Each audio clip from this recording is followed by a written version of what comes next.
용서가 미움을 이긴다, 이런 제목으로 2023년 순환주일 하나님의 말씀 같이 나누겠습니다. 저희 이번에 사순절 특별 새벽 기도회에 저 포함해서 이제 7명의 목사들이 여러분에게 말씀을 전할 것인데, 십자가 그 반전의 역설, 이 제목으로 또 소제목들은 이제 선이 악을 이긴다, 그다음에 약함이 강함을 이기다, 자금이 거대함을 이기다, 진실이 거짓을 이기다, 비움이 채움을 이기다, 그분이 나를 이기다, 그리고 저는 용서가 미움을 이기다, 이런 제목으로 이제 아침에 말씀을 나눌 것인데, 오늘 주일은 제가 여러분 다른 교회에서 하는 설교를 조금 더 보완해서 말씀을 나누겠습니다. 그리고 부활주일에는 우리 정민영 선교사에 모셔서 생명이 죽음을 이긴다, 이런 제목으로 우리 연합집회 같이 하려고 생각을 합니다. 여러분 영화 더 글로리 혹시 보셨습니까? 하도 화제가 돼서 이제 보려고 애를 썼습니다. 그래서 보다가 거의 절반은 잔 것 같아요.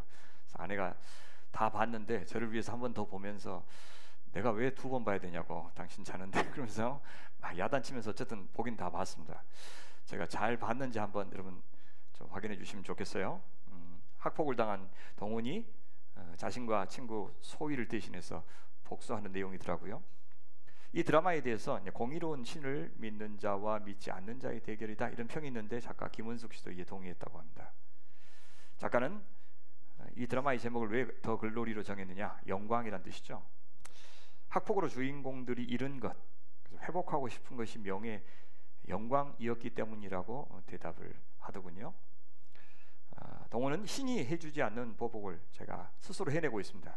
아니, 그 신들이 비호하는 것은 다름 아닌 학폭 가해자들처럼 보입니다.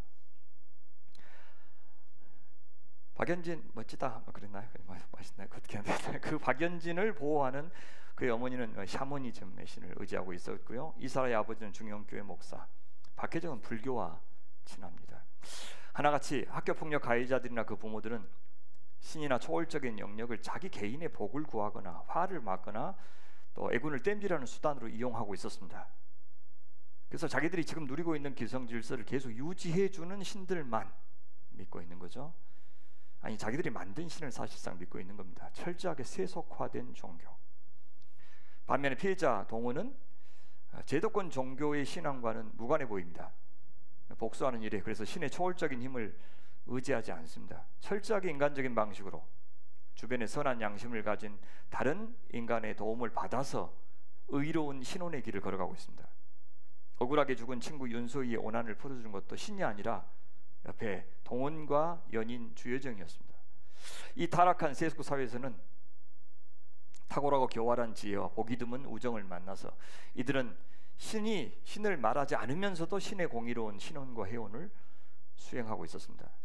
자, 그렇다면 작가는 정말 신은 정의를 실현할 능력도 의지도 없고, 그래서 정의는 인간이 구현해야 된다, 그렇게 말하고 싶은 걸까요?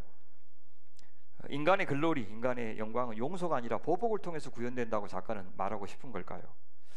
제 눈에는 꼭 그렇게 보이지는 않았습니다. 작가는 신이나 종교 자체가 무익하다고 말하지는 않습니다. 작가가 비난하고 있고 조롱하고 있고 심지어 우려하고 있는 것은 뭐냐? 인간이 만든 가짜 종교입니다. 종교의 타락입니다. 그 증거가 있어요. 혜정이가 친구를 배신하겠다고 동훈에게 맹세한 곳은 대웅전이 아니라 절의 뒷마당이었습니다. 이사라가 마약을 한 곳은 예배가 진행되는 예배당이 아니라 교회 지하실이었습니다. 작가가 참 불교와 참 기독교는 지켜주고 있다는 인상을 받습니다. 그뿐 아니라 작가는 동훈이는 기대하지 않지만 실제로는 진짜 종교는, 진짜 신들은 동훈이를 도와주고 있는 것처럼 묘사하고 있습니다. 동훈의 계략으로 사라가 마약을 하고 있는 동안 예배당에서 불렸던 찬송이 뭔지 기억나십니까? 영광 영광 할렐루야, 글로리입니다. 하나님은 마치 사라를 심판하심으로써 자기 영광을 드러내셨고 동훈의 복수를 성공시켜 주신다고 말하고 있는 것처럼 보여요. 나중에 사라의 그 설교하던 아빠는 공금 횡령 혐의로 잡혀 들어갑니다. 박연진과 그의 어머니를 위해서 구술하던 무당, 벌전을 받아서 현장에서 즉사합니다. 그 어머니를 도왔던 경찰 조력자는 그가 부리던 하수인들에게 죽임을 당하고요, 시적 정의가 이루어진 것이죠. 어머니는 자기 살겠다고 딸까지 버렸지만 결국 살인죄로 수감됩니다. 동훈이를 도와준 사채왕 여사님은 절에서 자원봉사하다가 만난 사이입니다. 부처님의 은공으로 만나게 해주신 그런 사이입니다. 그래서 주여정의 아버지를 죽인 죄수를 이감하는데 그 여사님께서 도와주십니다. 얼마나 좋은 종교입니까? 결국 인간이 만든 종교는 인간을 배신했지만 진짜 신은 동원이를 도와서 복수를 성공하게 해주었다라고 작가는 말하고 싶은 것 같습니다. 그런데 자, 모든 신들의 도움을 받아서 자기 복수 다 끝났어요? 영광을 회복했다고 생각했을 때 동원이가 선택하려고 한 것은 무엇이었습니까? 자살입니다. 물론 주여정의 엄마의 간청으로 자살 그만두고 그 주여정의 복수를 위해서 망나니 역할을 맡겠다고 했지만, 그렇게 우리 인간은 죽음으로 끝나도 좋으니 복수를 해서라도 영광을 회복해야 되는 존재 맞습니까? 그렇게 하면 정말 인간의 영광이, 존엄함이 회복되는 것일까요? 아니, 그럴 수 없으니 악에 대한 정의와 공의를 구현하는 세상이 되라고 말하고 있는 것은 아닐까요? 작가는 세상의 종교들이여, 이제 제발 너희가 악의 근원지가 되지 말고 악을 정당화해주는 도구가 되지 말고 악인들 회개시키고 구원하는 종교가 이제는 되라 라고 하는 일가라는 그런 드라마로 종교인인 저는 들었습니다. 여러분들은 또 다른 메시지를 얻으셨겠지만, 작가가 희망을 품은 대로 우리 하나님은 보복의 하나님 맞습니다. 정의의 하나님이라고도 부르죠. 우리가 누군가를 용서한다는 것은 하나님의 용서의 의지를 믿는 것이기도 하지만 동시에 하나님의 보복의 의지를 믿는다는 말도 됩니다. 용서한다는 것은 악에 대해서 침묵한다는 뜻 아니고요, 처음부터 아무 일 없었던 듯이 다시 시작하다는 말도 아닙니다. 그래 본 적이 없습니다. 그래서 지금 당장 내가 내 손으로 보복하지 않겠다는 뜻입니다. 내 사랑하는 자들아, 너희가 친히 원수 갚지 말고 진노하심에 맡기라. 기록되었을 때 원수 갚는 것이 내게 있으니 내가 갚으리라. 하지만 정의의 하나님만 계시고 보복하시는 하나님만 우리에게 계신다면, 그리고 우리가 그 하나님께 열렬하게 순종해서 그 하나님의 보복의 도구, 수단 노릇을 해야 한다면 우리는 끝도 없이 누군가를 향해서 망나니로 살아야 할 것입니다. 아니, 나도 그 어떤 망나니에 의해서 보복을 당할 것이고 살아남지 못하겠지요. 이 세상에 보복이 필요 없는 사람 누굽니까? 아무에게도 보복의 대상이 되지 않을 만큼 잘 살아온 사람 몇이나 될까요? 보복하는 마음이라고 하는 것이 내가 잘못했을 때만 생기는 것도 아니에요. 나는 그냥 나대로 살았는데 다만 상대방이 그런 내가 자기 욕망에 걸림돌이 되었다고 느꼈을 때도 생기기도 하니, 보복이 허락된 세상이라면, 그래야 인간의 존엄과 영광이 회복된다면 우리 중에 아무도 남지 않고 아무도 남지 않는 세상에 영광이 뭐겠습니까? 심지어 우리는 하나님께서 보복하시기 전에 마음으로 이미 수없이 많은 사람들을 잔인하게 죽였고, 또 죽었으면 좋겠다고 저주했고, 또 실제로 용서하지 않음으로써 이미 그 사람을 죽은 사람 취급해 오면서 살아왔습니다. 세상은 우리의 겉 행동만 보지만 하나님 믿는 우리는 마음을 보니 사실 하나님 앞에서는 적어도 피할 곳이 없는 사람들입니다. 예수 믿기 전에도 그랬고 예수 믿었다고 엄청 많이 달라진 것은 아닙니다. 다만 예수 믿은 다음에는 그런 마음이 막 솟구쳐 오르면 어때요? 안 되지, 그럼 안 되지 하면서 고개를 젓는 것 정도 할 뿐입니다. 무엇이 달라졌습니까? 왜 이제 우리는 분명 피해자인데 가해자를 용서하지 못하는 우리 자신에 대해서 괴로워하기 시작하는 겁니까? 상대방은 사과할 마음도 없고 잘못했다고 느끼지도 않는데 용서하지 못하는 나를 보면서 괴로워해야 되는 이유가 뭐죠? 왜 그런 인간이 됐죠?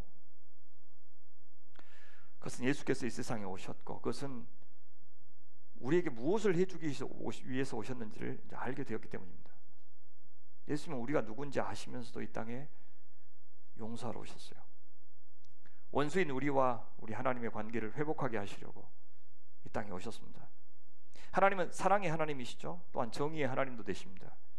우리 죄를 용서하시는 사랑, 그것을 위해서 오셨지만 죄를 모른 척 하실 수가 없기 때문에 우리를 대신하여 당신의 하나뿐인 아들 예수님을 십자가의 저주 가운데 죽게 하신 겁니다.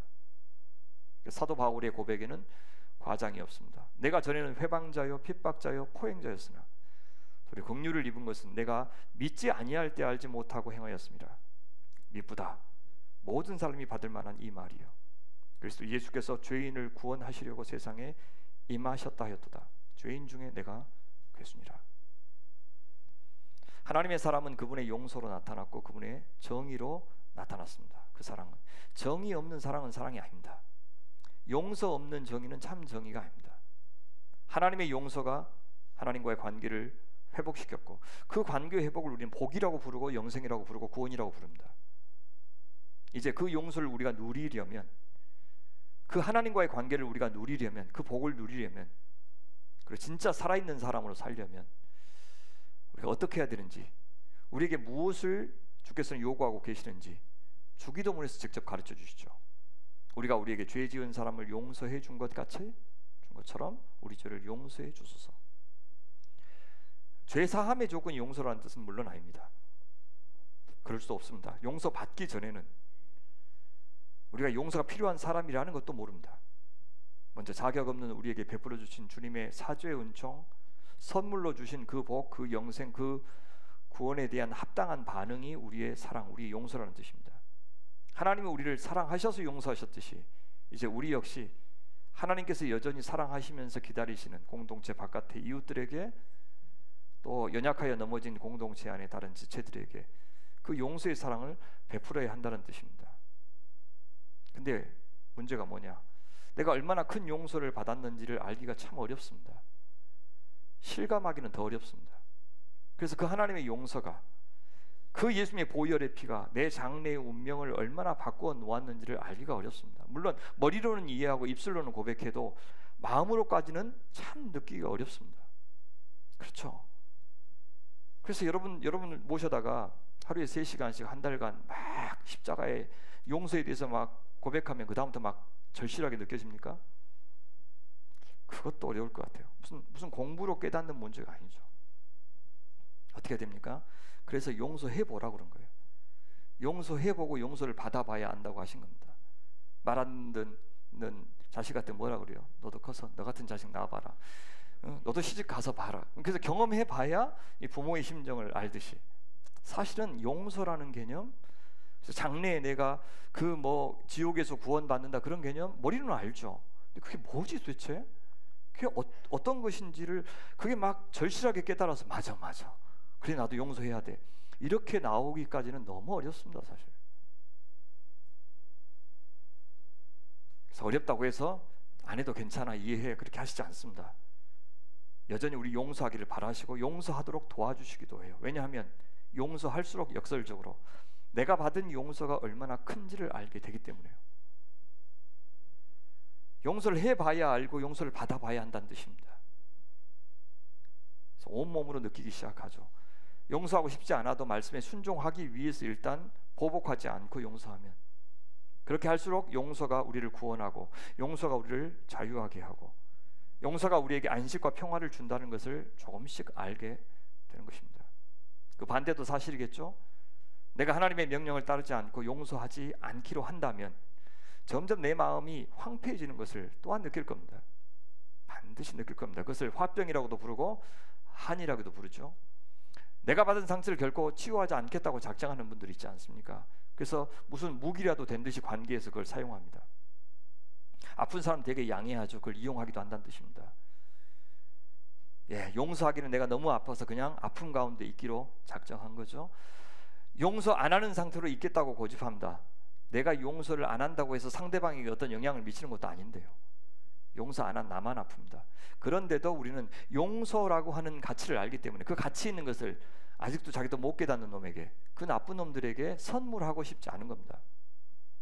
그러면서 내가 용서하지 않으면 상대방이 고통스러워할 것 같이 착각합니다. 특히 나에게 사과하지 않는 자들은 더욱더 그 용서를 남용하고 싶어 하지 않죠.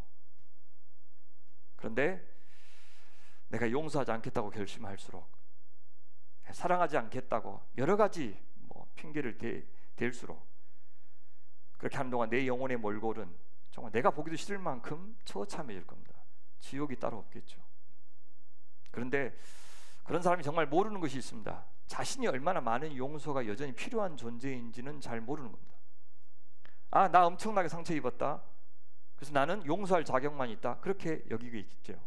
근데 그 상처, 그 쓰디쓴 마음을 갖고 사는 동안에 내가 하고 있는 행동들, 내가 한 독설들, 냉정하고 비열한 마음들, 이거요 내 탓으로 돌리지 않고 내가 뭐 괜히 이렇게 된 줄 알아?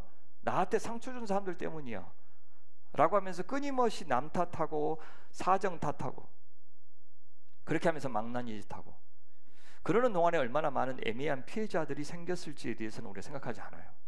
사실은 그렇게 아파하고 있는 나를 많은 사람들이 견뎌주고 있는 거죠. 집에서도 그렇고 밖에서도 그렇고, 여러분의 남편이, 여러분의 아내가, 여러분의 자식들이 참아주고 있는 거예요. 근데 사실은 그 밖에 있는 문제보다요, 나중에 더 감당하기 어려운 것이 참아주는 사람들과의 관계입니다. 내가 용서하지 않으면, 그러니까 용서하는 그 대상과만 관계가 나빠지는 게 아니라 하나님과의 관계에서 내 삶의 모든 영역에 영향을 미칩니다. 직장 생활도 마찬가지고. 그렇게 내가 지옥을 살 때 그 대상이 잘못되기를 바라면서 저주하면서 살 때 우린 비로소 용서가 죄인들끼리의 사랑의 거의 전부구나 라는 사실도 이해하게 될 겁니다. 하나님께서 우리에게 용서를 명령하신 것은 그래서 우리 자신 때문입니다. 우리 자신을 위해서예요. 그것이 우리를 살게 하기 때문에, 보복이 아니라 용서가 우리를 하나님의 영광 앞에 서게 합니다. 우리의 영광은 우리 스스로 쟁취하는 것이 아닙니다. 하나님 앞에 설 때 영광스러워지죠. 용서하시는 하나님, 사랑의 하나님, 나 대신에 보복하시는 정의의 하나님 앞에 설 수 있는 것은 용서하는 자일 때 가능합니다. 그러니 용서가 타인보다 앞서서 우리를 구원하는 겁니다. 나의 용서는 진심으로 자신의 죄를 뉘우치는 그 사람을 구원할 겁니다. 사랑, 그것은 하나님이 이 세상 만드시고 이 세상 속에 인간을 두신 목표이죠. 그거 이루려고 창조하신 겁니다. 자기 아들 예수 그리스도를 죽이면서까지 새롭게 창조하기 원하셨던 사람이 바로 그 사랑의 사람입니다. 근데 솔직히 저는 아직도 이 사랑이 뭔지에 대해서 자신 있게 설명할 그런 사람이 못 됩니다. 하나님이 내게 보이시는 사랑, 내가 배우고 행하기 원하는 그 사랑, 흐릿하기만 여전히 이해할 뿐입니다. 사랑, 그래서 그것은 평생에 걸쳐서 우리가 배우고 연습해야 할 과제입니다. 그 사랑에는 끝이 없기 때문입니다. 그래서 예수님은 율법 중에 가장 큰 계명이 무엇이냐는 질문에 하나님 사랑과 이웃 사랑이라고 대답하죠. 둘로 나누었지만 그것은 사실 하나라고 말씀합니다. 야고보는 심지어 이렇게 말씀하죠. 너희가 만일 경에 기록된 대로 내 이웃을 내 몸과 같이 사랑하라 하신 최고한 법을 지키면 잘한 것이거니와. 이웃 사랑을 최고의 법이라고 이야기하죠. 바울은 로마서에서 이렇게 말합니다. 피차 사랑의 빚 외에는 아무에게도 아무 빚도 지지 말라. 남을 사랑하는 자는 율법을 다 이루었느니라. 마찬가지 관점이죠. 그리고 나서 10계명을 얘기하는데 하나님과 관련된 1계명부터 4계명을 인용하는 것이 아니라 이웃을 사랑하는 것과 관련된 5계명부터 10계명을 인용합니다. 그리고 이렇게 마무리해요. 이런 계명들이 있을지라도 내 이웃을 내 자신과 같이 사랑하라 하신 그 말씀 가운데 다 들었느니라. 사랑은 이웃에게 악을 행치 아니하느니 그러므로 사랑은 율법의 완성이니라. 그렇다면 이웃을 네 몸처럼 사랑하라는 말은 무슨 뜻입니까? 이웃을 내 몸처럼 사랑하라. 내 이웃을 향하여 하나님께 하듯 내 몸처럼 네 마음과 힘과 정성과 목숨 다해서 사랑하라, 그런 말입니다. 왜요? 우리는 우리 자신을 마음과 뜻과 힘과 정성을 다해서 사랑하는 존재이기 때문에 그런 자신을 향한 사랑보다 이웃과 하나님을 향한 사랑을 앞세우라는 요구입니다. 그것이 사랑이라고. 이것이 산상수훈에서 예수님이 무엇이든지 남에게 대접을 혹은 섬김을 받고자 하는 대로 남을 대접하라, 이것이 율법이요 선자니라 하셨던 말씀의 의미입니다. 사실은 내가 상대방에게 한 것이 나에게 한 것이라고 여길 때 비로소 우리는 오른손이 한 일 왼손 모르게 할 수 있는 겁니다. 내 것을 떼어서 주는 것이 사랑이 아니고 사실 나한테 한 것이다 라고 여길 때 비로소 용서도 할 수 있고 또 나눔도 할 수 있는 겁니다. 그럼 이 사랑의 반대가 무엇인지는 좀 분명해졌습니다. 그것은 자기 사랑, 자기 이해가 아니라 이기심입니다. 이기심에서, 자기 중심성에서 미움이라는 것도 나오죠. 원수도 생기고 진리를 쫓지 않고 이기적인 실리를 쫓아 살 때 우리는 생명이 아니라 죽음의 문화를 만들어갈 겁니다. 자기 자신을 진심으로 사랑하는 것이 없고서는 하나님도 이웃도 사랑할 수가 없죠. 그래서 건강한 자기애는 매우 중요합니다. 아니 필수적입니다. 그러나 자기만 사랑하는 이기심은 자기 사랑이 아니라 자기를 망가뜨리는 것입니다. 관계도 망가뜨리고 모든 것이 엉망이 되게 하죠. 진짜 자기를 사랑하는 사람은 자기를 쓸데없이 포장하거나 자랑하기 위해서 애쓸 필요가 없습니다. 하지만 자기만 사랑하는 사람은 끊임없이 내가 사랑받을 만한 사람이고 무시당하지 않을 만한 사람이라는 것을 증명해야 됩니다. 그러니 좀처럼 자기에게 조금이라도 흠집을 내면 용서할 줄 모르고, 심지어 용서를 받을 줄도 모르고, 또 용서를 구할 줄도 모릅니다. 그럼 죽는 줄 알죠. 용서를 하는 일과 용서를 구하는 일 모두 그렇게 마음의 힘, 그건 스스로 생기는 것이 아니라 하나님과 나의 관계성 속에서 나를 새롭게 리데피니션 할 때, 다시 재정의할 때만 생기는 것이 바로 자존감 아니겠습니까? 그거 있는 사람만 마음에 힘이 있어서 용서를 구할 수도 있고, 사과를 할 수도 있고, 용서를 수용할 수도 있고 그렇습니다. 그래요. 마음의 힘은 그렇게 하나님으로부터 먼저 용서받고 사랑받는 사람이 가질 수 있습니다. 그래서 사도는 말하죠. 그러므로 그리스도께서 우리를 받아 하나님께 영광을 돌리심 같이 너희도 서로 받으라. 너희가 먼저 accept 됐으니까, 받아들여졌으니까 너희도 받아들여라. 에베소서 4장 32절 말씀 한번 같이 읽어볼까요? 시작. 서로 인자하게 하며 불쌍히 여기며 서로 용서하기를 하나님이 그리스도 안에서 너희를 용서하심과 같이 하라. 우리 골로새서 3장 말씀도요. 시작. 너희는 하나님의 택하신 거룩하고 사랑하신 자처럼 긍휼과 자비와 겸손과 온유와 참을 입고 누가 네게 혐의가 있거든 서로 용납하여 피차 용서하되 주께서 너희를 용서하신 것과 같이 너희도 그리하라. 그래서 용서는 사랑의 출발입니다. 죄인들은 남들에게 잘해주는 그런 사랑도 물론 잘해야 되지만, 남들이 잘못한 것을 용서하고 용납하는 사랑을 훨씬 더 많이 해야 됩니다.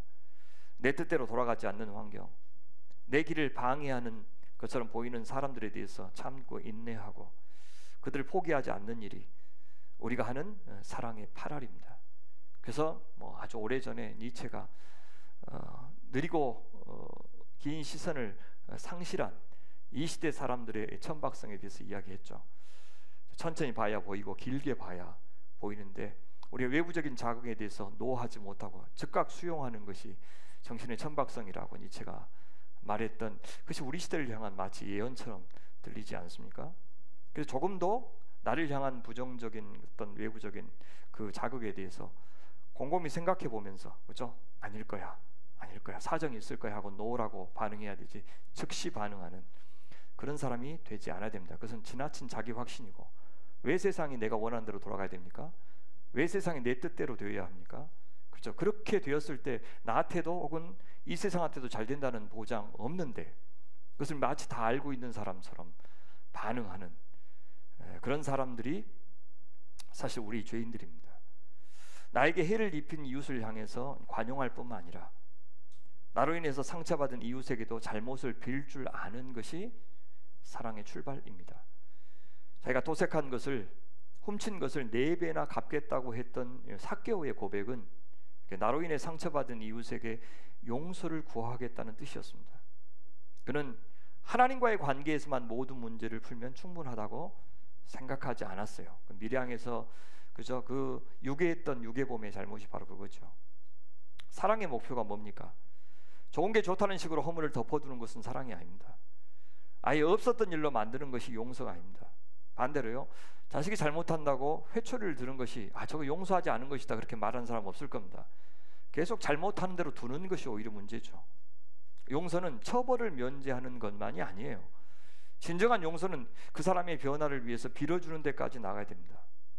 원래 샬롬이 원래 의미하는 바가 그거예요.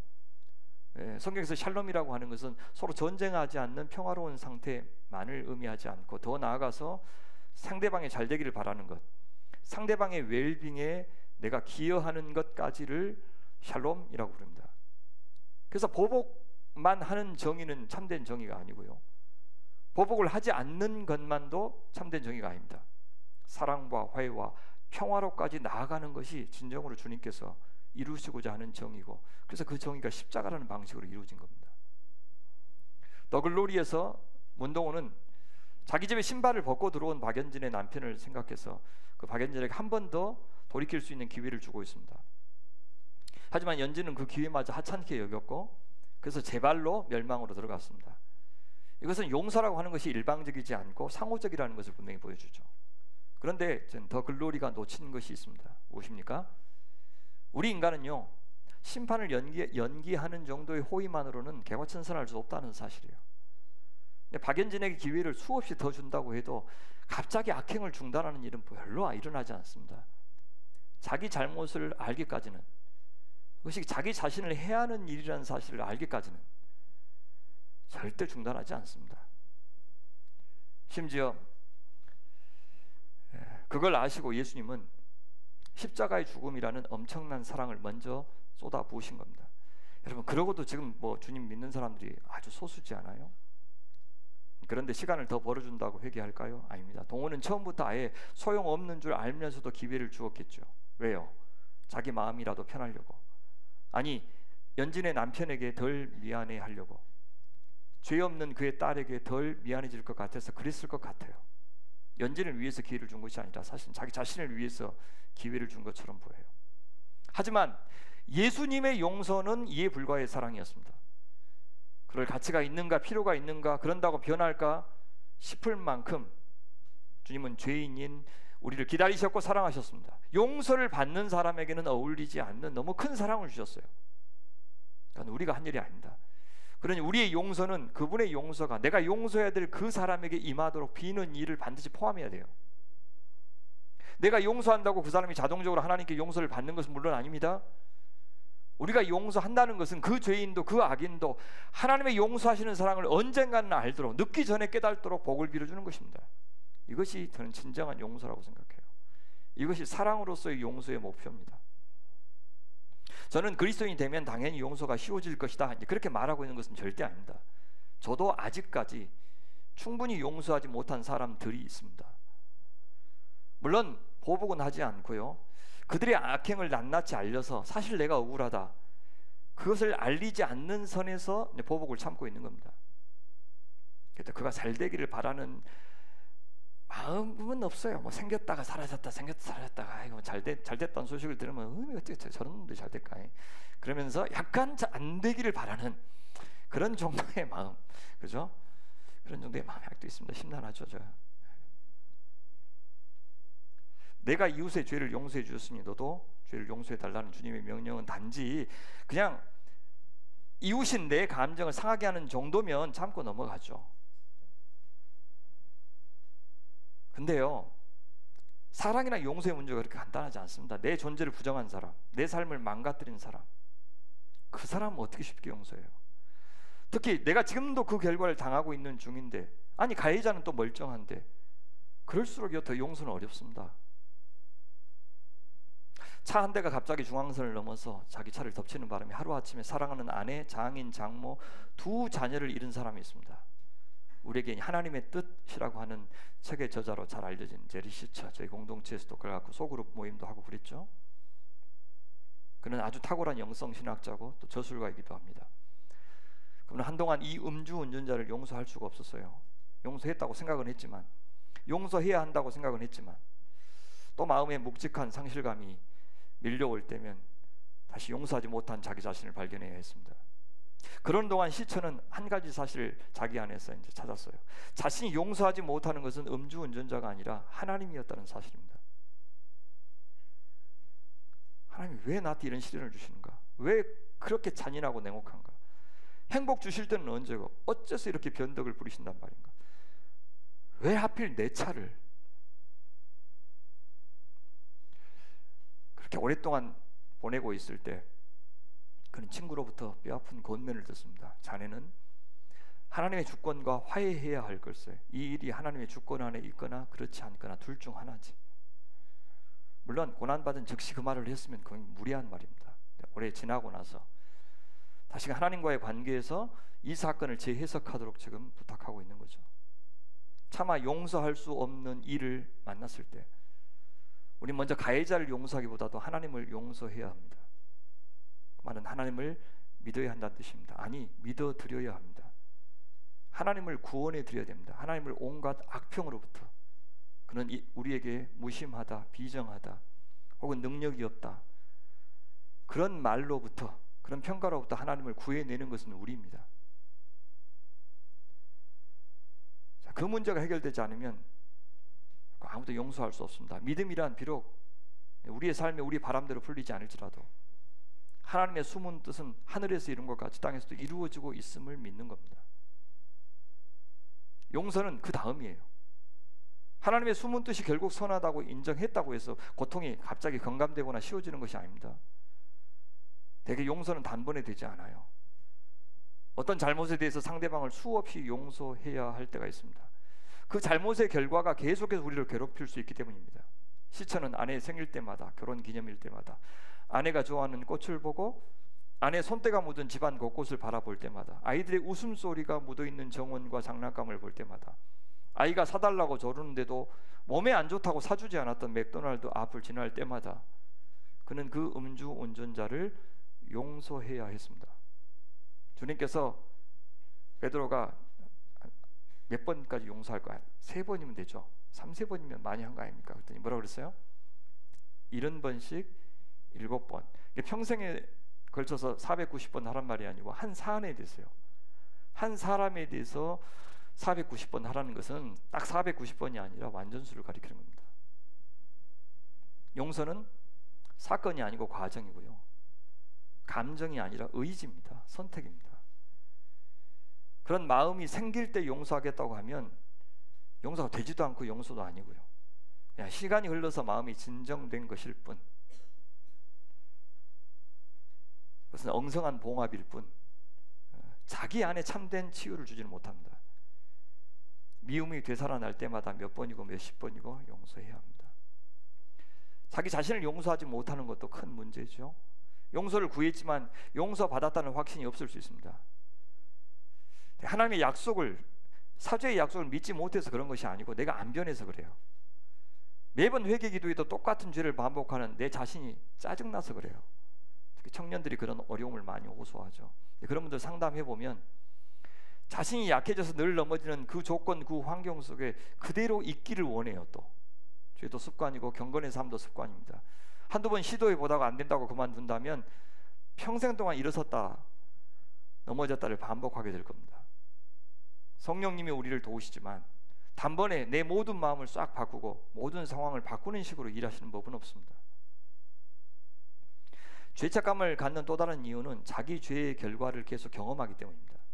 그러나요, 죄가 용서 안 된 것이 아닙니다. 죄의 결과를 내가 갖고 있다고 해서 죄가 용서 안 된 게 아닙니다. 갑자기 상황이 좋아져야 하나님이 비로소 나를 용서하시고 이제 상황을 풀어주시는구나, 그렇게 하는 것은 지성하면 감천하는 그 하나님을 믿는 것이지 살아계신 하나님을 믿는 게 아닙니다. 죄의 용서와 죄의 결과는 구분해야 됩니다. 방탕하게 살다가 몸이 상해서 평생 고생할 수도 있고요. 그러나 믿음은 좋을 수도 있고, 음주운전하다가 사고가 나서 평생 불구로 지낼 수 있고, 용서받은 즉시 그 불구에 몸이 온전해지는 거 아니고, 죄를 범해서 사업을 하다가 망할 수도 있고 감옥살이를 할 수도 있고, 그 사업이 성공해야 용서된 것이 아니고, 죄책감을 가진 사람은 다른 사람을 좀처럼 신뢰하지 못해요. 자신은 모든 것을 떨쳐버리고 싶어 하면서도 다른 사람의 잘못 역시 떨쳐내지 못하게 됩니다. 우리가 기억하는 죄 때문에 괴로워하겠지만 사실 우리는 우리가 기억하지 못하는 죄까지도 용서받았다는 사실을 알아야 됩니다. 하나님의 용서와 자비를 믿지 않는다면 우리의 폐부를 낱낱이 들여다보시는 하나님 앞에서 우리는 한순간도 자유롭지 못할 겁니다. 우리는 기도를 영혼의 호흡, 말씀은 영혼의 양식, 그렇게 비유하죠. 사랑은요, 영혼의 피가 아닐까요? 피, 생명. 예수께서 피 흘려 돌아가신 것도 생명을 주고 생명을 산 사건입니다. 피 없는 몸이 죽은 것 같이 사랑 없는 영혼도 사실 죽은 영혼입니다. 그래서 하나님이나 이웃에 대한 용서가 없으면 기도할 수 없고요, 말씀 볼 수 없고, 찬양할 수 없고, 감사할 수 없어요. 한다고 해도 푸석푸석 하겠죠. 푸념이고 주문에 그칠 겁니다. 그래서 주님은 제단에 예물 드리기 전에 용서 빌 것 있으면 빌고 오라고 말씀하셨어요. 회양과 박하와 근체 11조까지 꼬박꼬박 챙기면서 잘 드리면서도 율법에서 정말 중요하게 여기는 거, 의, 인, 신, 용서죠. 이거 버렸다고 바리새인 책망하신 이유를 우리는 이제 알 것 같습니다. 이사야 선지자의 책망 우리 같이 한번 읽어볼까요? 시작. 너희 무수한 재물이 내게 무엇이 유익하뇨? 나는 순양의 번제와 살찐 짐승의 기름에 배불렀고 나는 숫송아지나 어린 양이나 수염소의 피를 기뻐하지 아니하노라. 너희가 내 앞에 보이러 오니 그것을 누가 너희에게 요구하였느뇨? 내 마당만 밟을 뿐이라. 내가 손을 펼 때 내가 눈을 가리고 너희가 많이 기도할지라도 내가 듣지 아니하리니 이는 너희 손에 피가 가득함이라. 보복의 피, 약한 자를 괴롭히는 피. 그래서 신앙의 가장 큰 방해거리는 바쁜 시간도 어려운 성경도 또 긴 설교도 아닙니다. 그것은 여러분의 메마른 영혼입니다. 여러분의 메마른 영혼 때문에 지금 설교가 길게 들리는 것이지, 이 설교 금방 끝났어요 막 그러실 겁니다. 예. 용서하지 못하면 내 영혼이 메말라 갑니다. 영혼의 피가 통하지 않아서 존재 전체가, 삶 전체가 안 좋아지는 겁니다. 용서를 통해서 혈관에 박힌 노폐물 우리 제거해야 됩니다. 그래서 우리 영혼이 활기를 되찾을 때 하나님과의 교제도, 성도의 교제도 잘 이루어지기 시작할 겁니다. 제 자신을 향해서 하는 말이기도 합니다. 하나님에게 용서를 받지 못하고 있다고 생각할 때, 혹은 용서를 진심으로 구했어도 용서받지 못할 때, 누군가에게요, 적어도 우리는 그 사람에 대해서는 죽은 존재같이 되는 겁니다. 한 가정 안에서, 공동체 안에, 직장에서도 용서받지 못한 사람은 환대받지 못하고 냉대받은 자로 살게 됩니다. 그런 점에서 잘못을 용서하는 것과 나와 다른 이 존재를 용납하는 것은 꽤 다르지 않습니다. 용서한다는 것은 하나님의 용서를 수용한다는 것이고요, 용납한다는 것도 하나님이 우리를 다르게, 모두 같은 하나님의 형상으로 지으셨음을 인정하는 일입니다. 용서든 용납이든 그 근거는 하나님입니다. 용서도 용납도 하지 않는다면 우리는 하나님을 거절하는 것이 되고요, 내가 하나님의 자리, 즉 재판장의 자리에 앉겠다는 뜻이 됩니다. 그는 이미 임한 천국에서 지옥을 만들고 자신도 지옥을 사는 자로 전락시킵니다. 느헤미야의 기도를 들어보면 개인 차원에서 용서하는 일이 필요하지만 공동체가 함께 용서하는 일에, 혹은 용서를 비는 일에 참여하는 것이 얼마나 중요한지 보여줍니다. 일본에서 이제 기독교 소설가로 우리에게 잘 알려진 그 빙점 작품 작가 미우라 아야코 있죠. 뭔가 오에 겐자부로 아시죠? 두 분이 한때 둘 다 자살을 기도한 적이 있었다는 사실을 알고 계십니까? 그 이유를 알고 나서 놀랐습니다. 네, 김은교 교수님하고 같이 이제 식사하면서 그분이 이야기하시는데, 그 이유가 일본의 끔찍한 전쟁 범죄를 나중에 알게 되었고, 그러면서도 전혀 죄책감을 느끼지 않은 채 역시 국가적으로 이제 뻔뻔하고 다시 군국주의를 부활시키려고 하는 그 시도에 대해서 괴로웠기 때문에 자살했대요. 자살을 기도했대요. 일본인들의 의식 구조 안에 사과라는 것은 아예 없다고 합니다. 강한 자가 약한 자를 이기고 정복하는 것은 당연하다라고 생각한다는 거죠. 예수님을 믿지 않는 한 그들은 회개라는 그 개념을 알 수 없는 사람입니다. 그런 자들에게 우리는 지난 오랫동안 사과 같은 것을 요구한 거죠. 문명인이 되라고 지금 요구하고 있는 거죠. 느헤미야는 수산궁, 페르시아의 궁에 있죠. 술 맡은 관원, 굉장히 중요한 일입니다. 왜냐하면 왕이 술을 먹기 전에 자기가 먼저 먹어요. 독살 위험이 있기 때문에. 그래서 왕 앞에서 왕 술잔을 먼저 먹어서 확인해 주는 사람이니까 가장 신망이 두터운 사람을 뽑죠. 이방인을 그 술 맡은 관원으로 했다는 것은 최고위직입니다. 근데 그거 놔두고 자, 예루살렘에 총독으로 파견해 달라고 부탁을 해요. 왜요? 하나님이라는 사람을 통해서 예루살렘이 이제 거의 뭐 예배도 드리지 않고 사람도 안 사니까 회파되고, 그죠? 들짐승들의 그런 놀이터가 되었다는 소식을 듣고 마음이 아파서 그랬어요. 그러면서 이렇게 반응해요. 내가 이 말을 듣고 앉아서 울고 수일 동안 슬퍼하며 하늘의 하나님 앞에 금식하며 기도하여 이르되, 하늘의 하나님 여호와 크고 두려우신 하나님이요, 주를 사랑하고 주의 계명을 지키는 자에게 언약을 지키시며 긍휼을 베푸시는 주여 간구하나이다. 이제 종이 주의 종들인 이스라엘 자손을 위하여 주야로 기도하오며 또 우리 이스라엘 자손이 주께 범죄한 죄들을 자복하오니 주는 귀를 기울이시며 눈을 여시사 종의 기도를 들으시옵소서. 나와 내 아버지의 집이 범죄하여 주를 향하여 크게 악을 행하여 주께서 주의 종 모세에게 명령하신 계명과 율례와 규례를 지키지 아니하였나이다. 그는요, 형제들의 고통에 공감하고 있어요. 대제국의 왕궁에 지내고 있었지만 마음만은 고통당하는 형제들 곁에 가 있었습니다. 이것이 이웃을 내 몸처럼 사랑하는 태도입니다. 용서의 혁명은 우리에게 죄 지은 자를 향해서 측은한 마음이 생길 때 비로소 일어날 수 있습니다. 내가 고통을 당한 만큼 상대방의 영적 상태에 대해서도 고통을 느낄 때 용서할 수 있는 것이 아닌가 생각합니다. 둘째, 그는 긍휼을 베푸시는 하나님을 신뢰했어요. 진심으로 용서하면 하나님이 내 마음 아시고 용서해 주실 것이라는 확신을 갖고 기도했습니다. 크고 두려운 하나님과 긍휼을 베푸시는 하나님이 바로 죄를 미워하면서 동시에 죄인을 사랑하시는 하나님이 아니겠습니까? 셋째, 느헤미야는 이스라엘이 그렇게 된 것이 자기 죄 때문이라고 고백해요.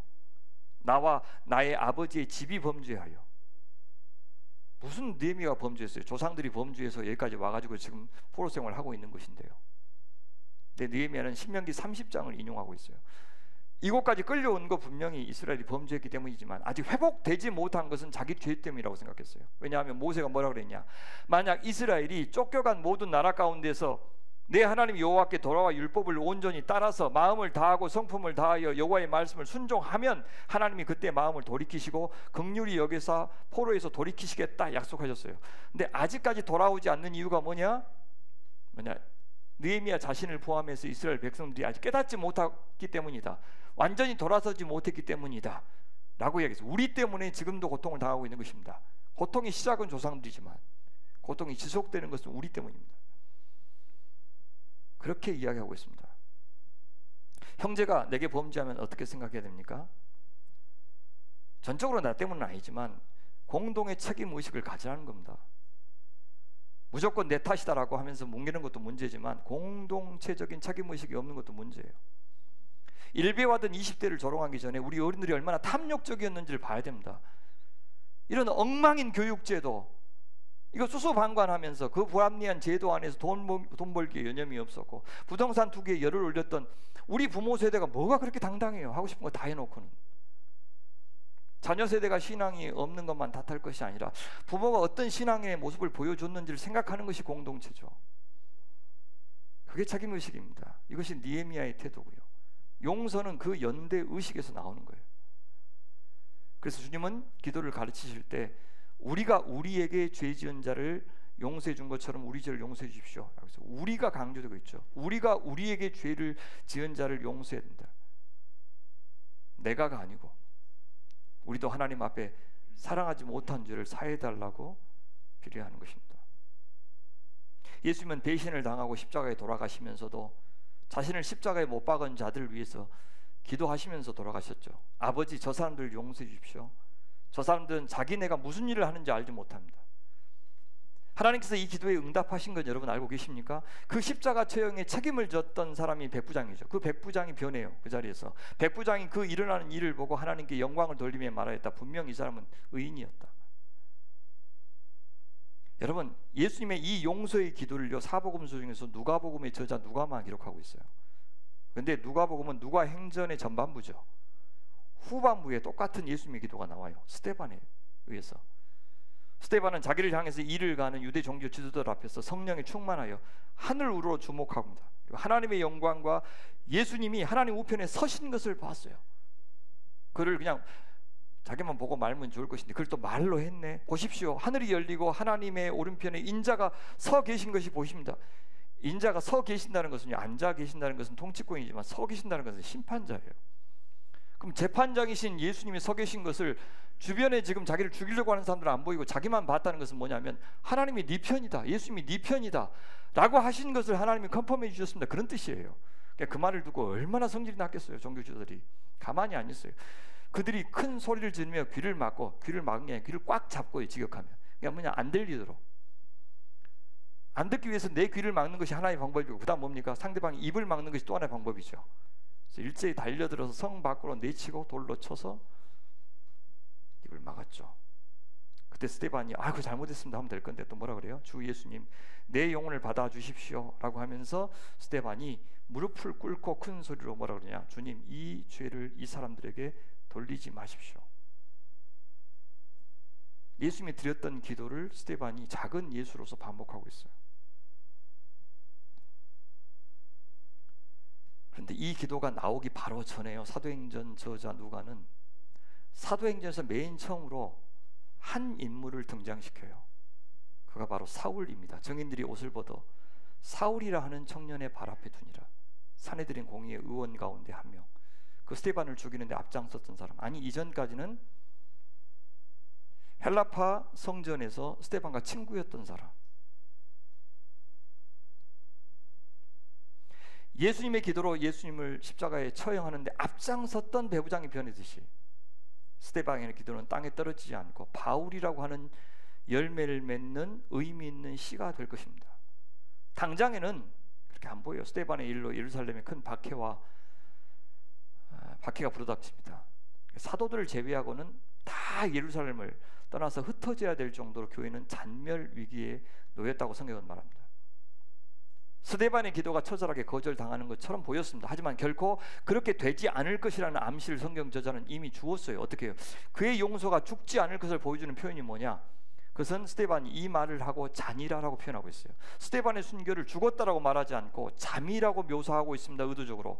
그다음에 스데반의 기도도 죽지 않고 잠시 자고 있다가 깨어날 것임을 암시하는 겁니다. 실제로 이 박해로 흩어진 자들이 이제 예루살렘 바깥으로 복음이 확장되게 하는 일꾼들로 쓰임받습니다. 복음이 예루살렘에서 이제 유대와 사마리아와 갈릴리 지방까지 퍼져나가는 일에 이 박해가 이용되고 있습니다. 거기서 그치지 않아요. 더 극적인 것은요, 이 유대 땅에서 이방 땅으로 흩어지는 일에 쓰임받은 사람이 누구냐? 바로 이 바울이에요. 이 사울이에요. 예수님을 믿는 자들 잔멸하던 주동자에서 예수님을 위해서 핍박을 받는 자로 그는 변하고 있습니다. 사도행전 저자는 그의 변화와 이 스데반의 기도를 밀접하게 의도적으로 관련시키고 있습니다. 사랑하는 여러분, 우리도 용서의 기적을 믿읍시다. 미움의 힘이 얼마나 큰지 우리는 압니다. 그 힘으로 더글로리의 문도고는 참았고 버텼고 열심히 공부했습니다. 그 원동력이 미움이었습니다. 여러분 한번 해보세요. 누구를 칭찬하고자 작정하고 한번 대화를 나눠보세요. 한 30분, 20분 하면 할 것이 없죠.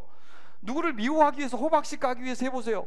밤새 해도 막 새로운 에너지가 솟구치고 막 그렇죠.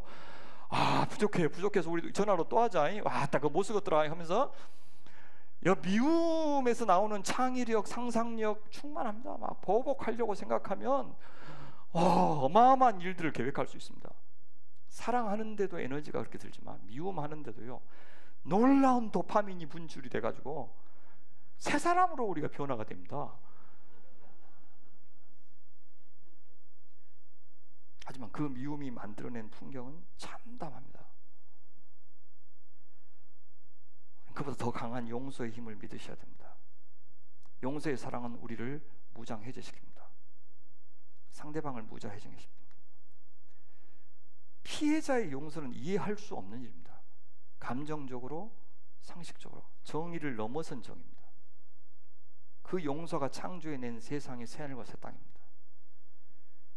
그 나라는 용서한 사람만 들어갑니다. 용서할 줄 아는 사람들만 모입니다. 여러분, 여러분의 부모님들이 돌아가실 때 막 근사한 신앙의 성인이 돼서 돌아가시던가요? 정말 그래요? 이만하면 주님 나라 갈만하다, 그런 모습으로 돌아가시더냐고요?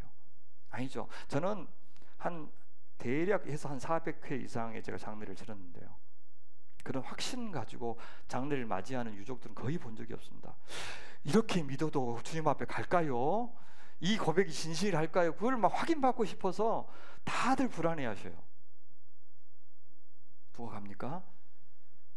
어메, 이렇게 살았는데 나 못 쓰겠다.